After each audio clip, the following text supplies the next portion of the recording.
Welcome back to Tang Time, where I teach you how to lower your score without having to work on your golf swing. On today's agenda, I'm going to be giving you a great chipping drill. You want to be a master at your wedges, so you know exactly how high to lift the ball, how far to carry the ball, and how much the ball is going to roll out. Why is it a good idea to be good at different shots with all of your wedges? If you don't hit any greens, you gotta be a good chipper. That's correct. You're not gonna hit every green on the golf course every round. We wanna make sure that we're not surprised at the lie that we get or the shot that we have to hit. Here we are with the chipping drill. I've got 6 different tees set up, and it's about 3 feet or 1 yard between each tee. Okay. It's a pretty standard chip shot. When we start this drill out, we're not going to try anything crazy. And I'm also on a pretty standard lie here. The goal of this drill is to learn how to manipulate the loft of the golf club and getting really good at distance control. The objective of this game is to get the ball to land in each of the gaps between the tees and release to the pin. The further back we land, the lower the ball is going to be. A lower trajectory means more roll. The closer we are to the pin, the higher we're going to have to carry it with a little bit more spin to allow less roll. So that means we're going to take one club and hit 5 different shots. If you haven't seen my video on how to hit different trajectory chip shots, go check it out. I have a 54-degree wedge in my hands. We're not going to set any limitations yet. We're not going to say, oh, we have to do this drill with 5 balls. No, we're going to hit as many shots as it takes to get each ball to land in the gap and release to the pin. Once you master that, then we can set goals. Like, we have to complete this drill with only 10 shots. But for now, let's get the basics in order. To hit in the first gap, I'm going to have to hit a pretty low shot. Let's do some practice swings. All right, let's hit a shot. It landed in the zone, but I didn't have very good top spin. So let's try it again.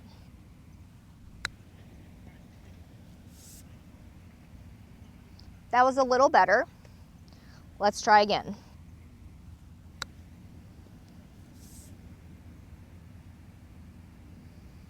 Not bad. It's pretty much stretching the limit for my 54-degree wedge. And while doing this drill, I'm going to learn a lot about the characteristics of my wedges and how the shot comes out. So when I practice my chipping, I like to use golf balls that I'll actually use on the golf course. I want it to stay pretty consistent because I want to know exactly how the spin is going to be, and I want to know how the ball is going to release. And that can only happen if I practice with balls that I actually play with. We just need 5 or 6 golf balls, but it's better than using range balls. Let's try the second gap.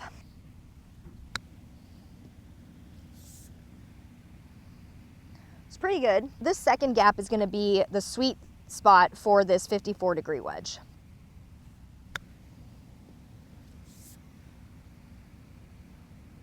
Not bad, pretty consistent.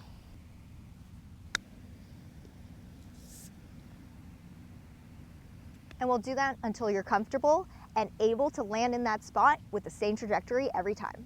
All right, let's try the third gap.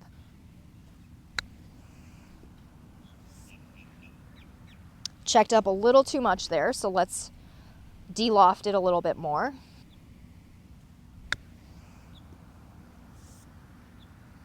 That's better.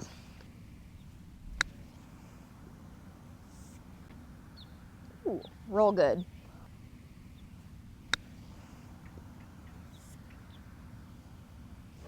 Excellent. What I'm thinking about when I'm doing these chips is I'm not increasing speed, I'm not decreasing speed. The speed of the swing is about the same every time. I'm just increasing and decreasing the length of the backswing. All right, now let's try the second gap. That means I'm gonna have to hit a higher lofted shot and have the ball roll out a little less. Whoops, that was way too far. That landed in the farthest gap. So we're trying to land it in the 4th gap. That's better. So a little bit too much loft, the ball didn't release. Let's try again. Too far again. See, there comes a point where it's not as natural, and so we're manipulating a little bit. So I gotta really get into the zone to feel out how far I need to carry this ball. There we go, that's the shot. That's the one. Let's try to repeat that. That's the one. Get in the hole. And your chips will get closer and closer to the hole the more you do this. You're understanding how to manipulate the loft on the golf club to give you the shot that you want. That's gonna make you a better player. Comment below what kind of tips and tricks you're looking for. Let's try for the 5th gap. So this is gonna be our highest lofted shot in this sequence with this wedge. Not the best strike, but it landed in the gap and it released to the hole. That's known as a good miss.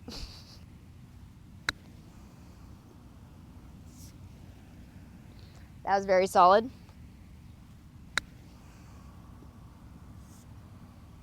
That was also very solid. Let's see if I can do a 3-fer.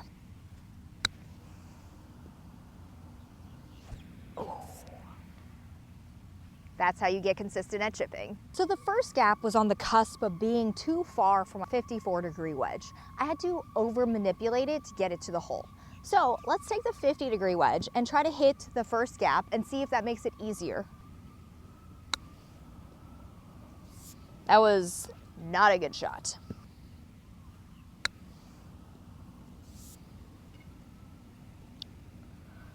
That landed in the 2nd gap. We're trying to land in the 1st gap.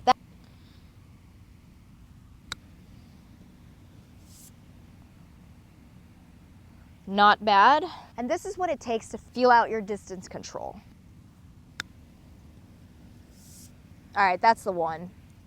That last one had the right type of trajectory, the right kind of skip to land in the 1st gap and get to the hole. So the last 2 gaps were also on the cusp of the 54-degree wedge. So let's try it with the 58-degree wedge. Let's try to land it in the very last gap and see how we have to play the loft on this wedge. That was awful. There we go, landed in the last gap, about 1.5 feet from the hole. I'll take that. Didn't land it quite far enough. Practice can be frustrating sometimes. There we go. This is a super simple but very effective drill. But you do need to be able to consistently hit your chip shots. So if you need some help on the fundamentals of chipping, go check this video out. I want you guys to be so confident in your chipping that if you hit anywhere near the green, they're all legitimate birdie opportunities. We're calling chip-ins all day. And soon you're gonna have a chip-in per round. That's just gonna be another day at the office. The more shots you can play with each club, the more control you're gonna have. And that is gonna lower your scores faster and faster. So please like, subscribe, and stay tuned for my next episode.